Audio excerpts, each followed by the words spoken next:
ഉംറ നിർവഹിക്കാനെത്തിയ മലയാളി കുടുംബം സൗദിയിലെ ത്വായിഫിന് സമീപം അപകടത്തിൽപ്പെട്ട് മരിച്ചു.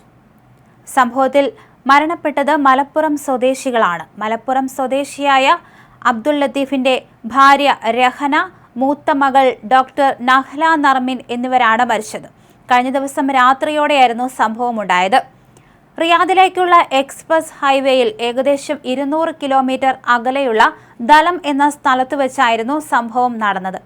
ഉംറ കർമ്മങ്ങൾ പൂർത്തിയാക്കി മടങ്ങുകയായിരുന്ന കുടുംബമാണ് അപകടത്തിൽപ്പെട്ടത്. വാഹനത്തിലുണ്ടായിരുന്ന അബ്ദുൽ ലത്തീഫ്, ഇവരുടെ മറ്റു 2 പെൺമക്കൾ, ഒരു പേരക്കുട്ടി എന്നിവർ രക്ഷപ്പെട്ടു.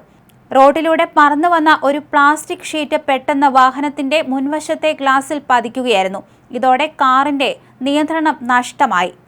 കാർ റോഡിൽ പലതവണ മറിഞ്ഞു. അപകടത്തിൽ മരിച്ചവരുടെ മൃതദേഹങ്ങൾ നിലവിൽ ദലം സെൻട്രൽ ആശുപത്രി മോർച്ചറിയിൽ സൂക്ഷിച്ചിരിക്കുകയാണ്. മൃതദേഹങ്ങൾ സൗദിയിൽ തന്നെ ഖബറടക്കുമെന്നാണ് പറയുന്നത്.